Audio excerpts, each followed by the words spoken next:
Hey everybody, Brian Engelman here with the Unhappy Hour. I am joined with Justin Engelman. This is my cousin, and he is in all the way from north of Los Angeles, we'll just say, by way of Texas and Florida and Ohio and all that jazz.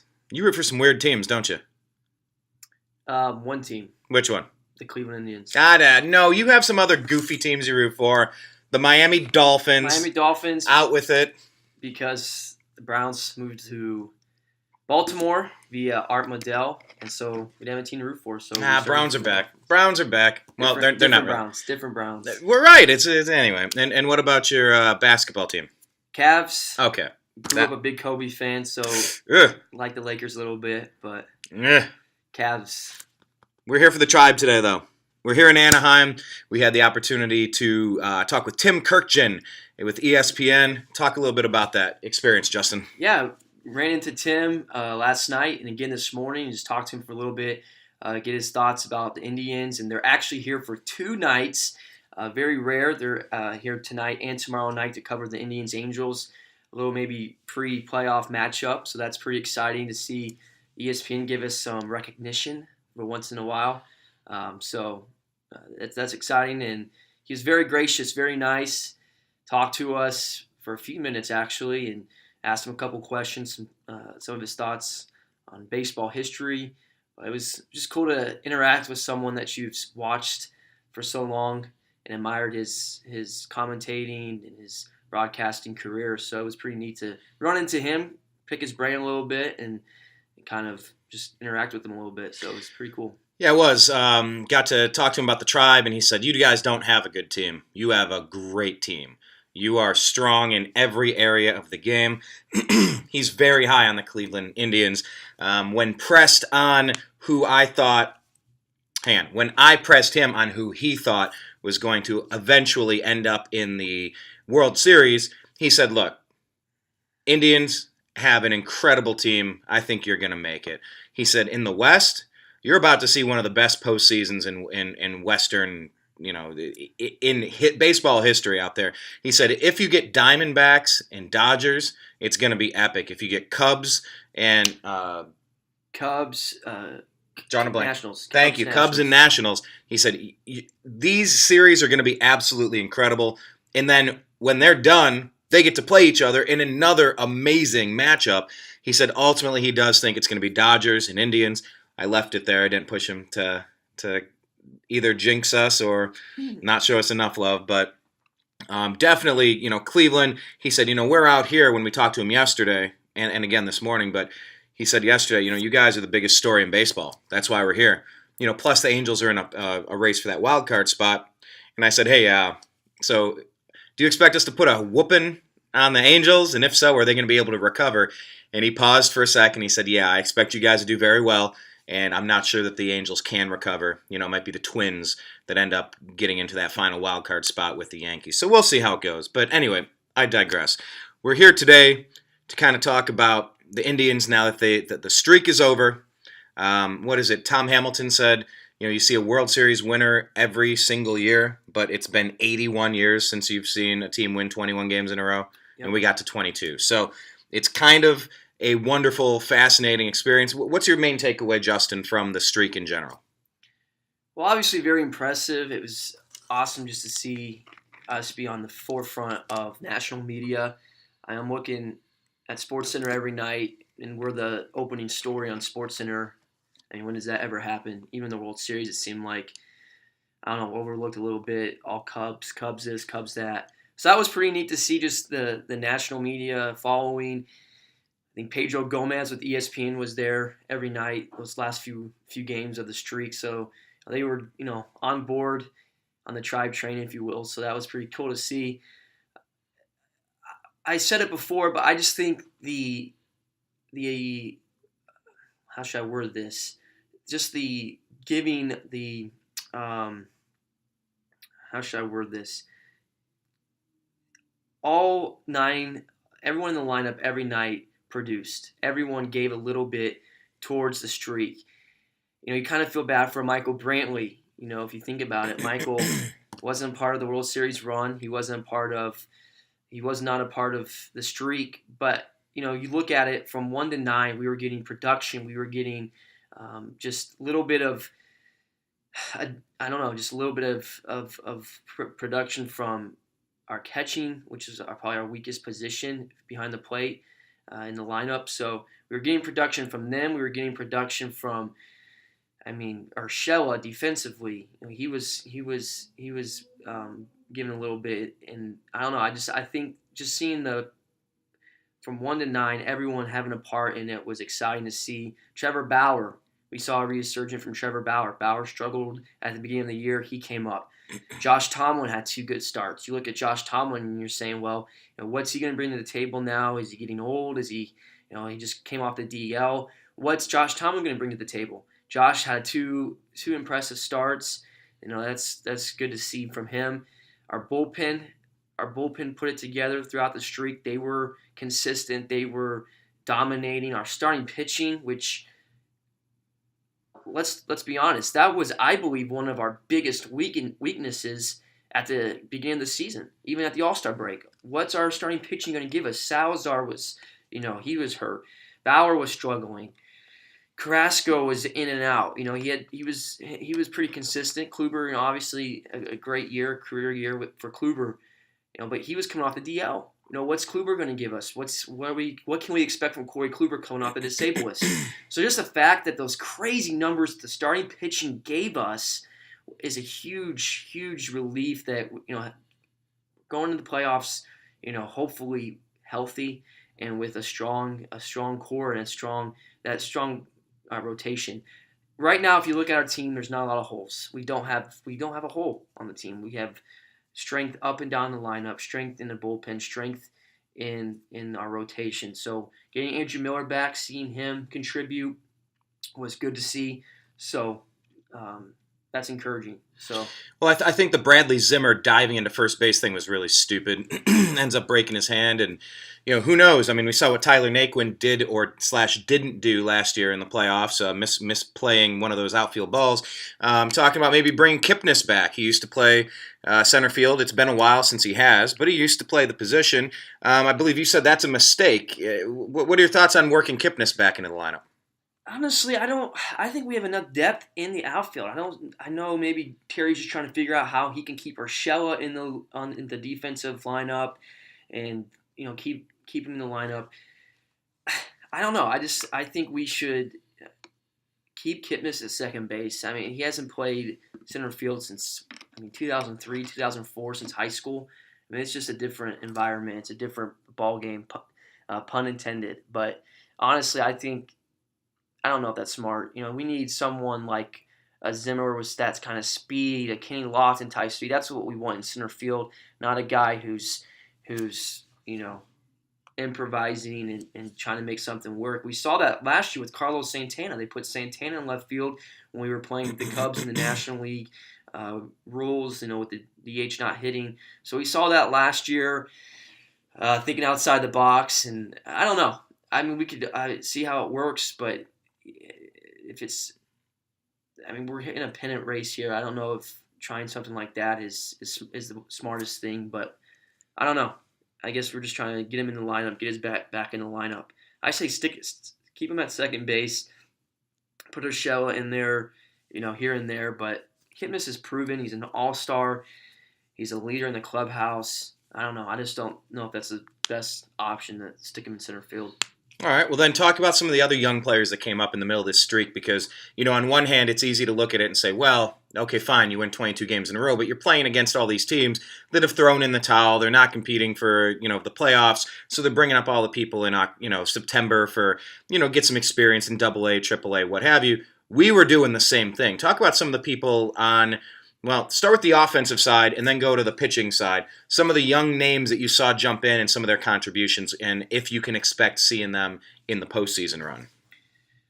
I've been impressed with Greg Allen. I think he brings speed to the picture, kind of what we're missing with now Zimmer, but missing with Rajai Davis. Having that speed element is always nice.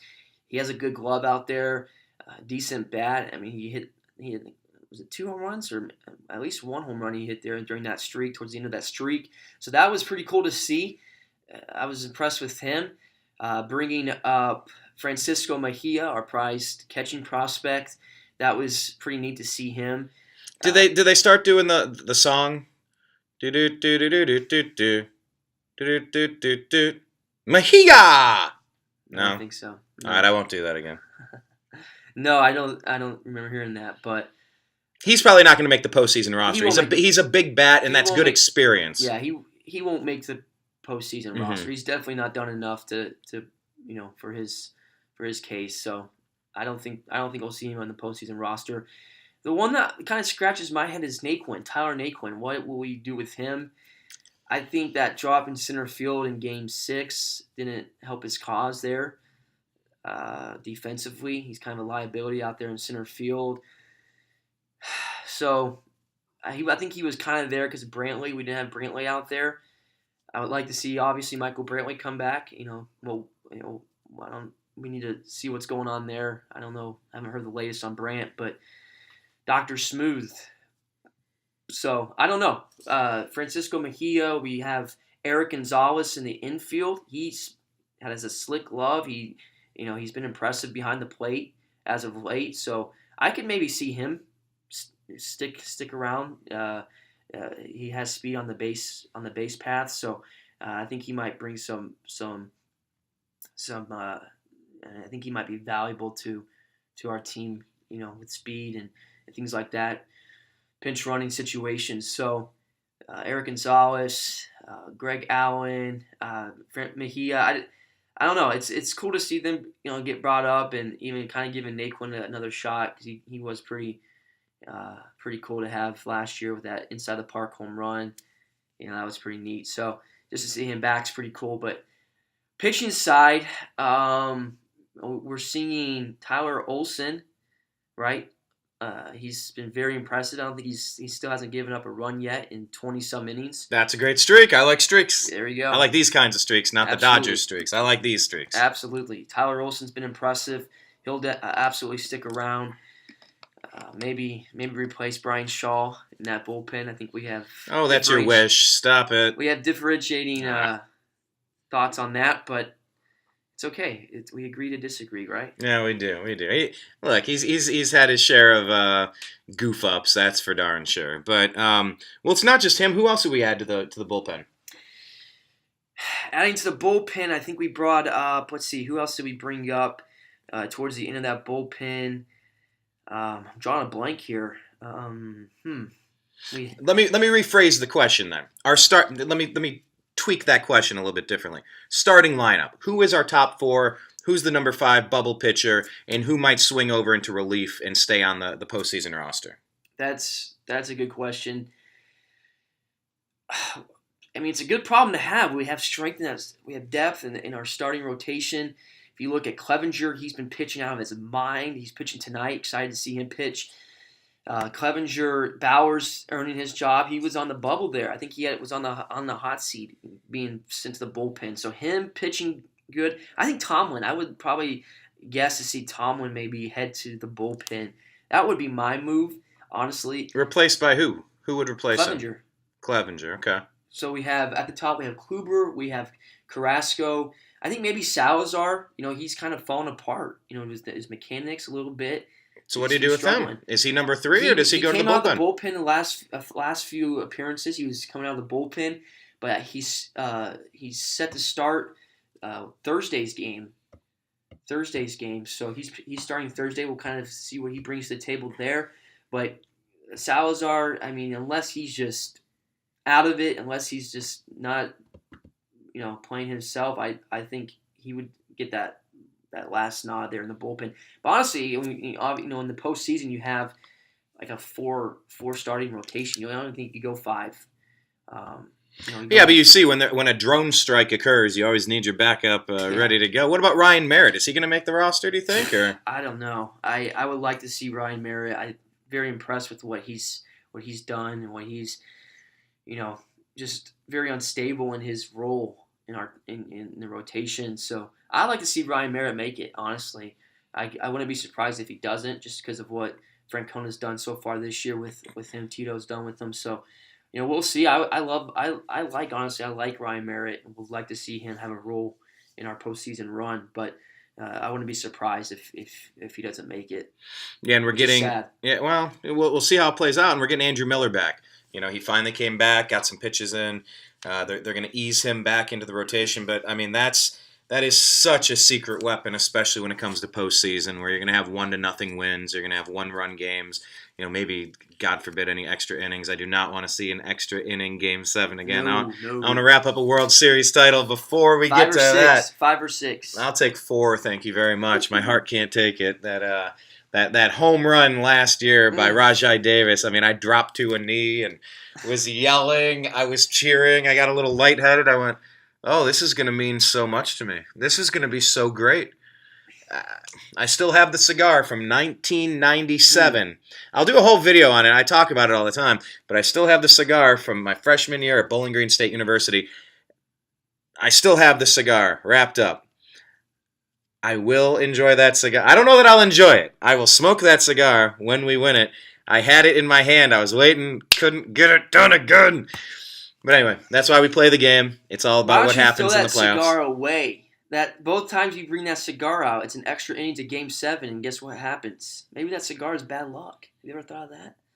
I don't believe in bad luck. Throw that cigar away. I don't believe in bad luck. I mean, I'd throw my beard away. I'd throw my shirt away. I'd throw my hat away. Come on. But actually, okay, question of the day. If you've played baseball or if you're just a fan of baseball, type in the comments your best superstitious baseball story. Something you did, something you remember reading about someone else doing. They don't change their socks or they won't shave their beard. There's always one of these weird things. I want to hear the craziest ones, the most fun ones, the ones that you participated in. Did you ever do that, Justin? Have you ever been superstitious enough to... Honestly, I've never done that. Okay, well, there's always time.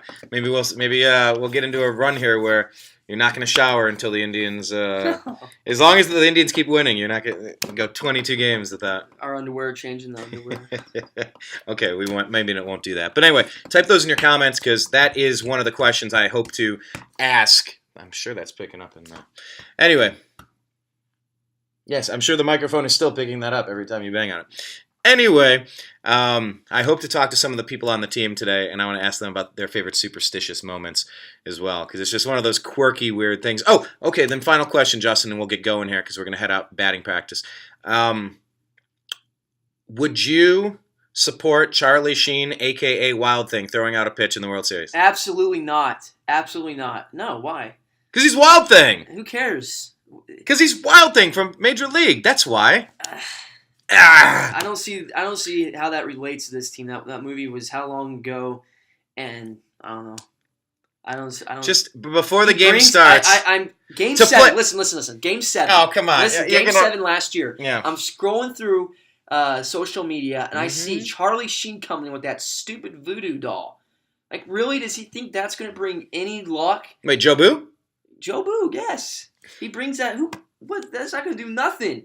Yan Gomes brought that voodoo doll out last year, and guess what? The slump buster, right? The slump buster didn't work. He lands on the DL like a couple days after that. It did us no good. Now you sound superstitious right there, but I digress. All right, look, we're going to go out and check out the game. If you are not linked up with us already, you need to do so. The show is called The Unhappy Hour. These are all the places you can find us online. These are the new cards we got. Indians, Cavs, Browns, Buckeyes, and more. Link up with us. Instagram, we got a brand new page. Patreon for The New American Media. So patreon.com/TheNewAmericanMedia. You can fund our efforts, crowdfunding, so that we can do this more full-time as opposed to, doing it the way that we're doing it, which is one show at a time, one interview at a time, one segment at a time, one day at a time. That's how we're doing things these days. It's micro-funding. So check it out. We appreciate all of your support, and we'll talk with you again soon. Roll Tribe. Roll Tribe. Peace!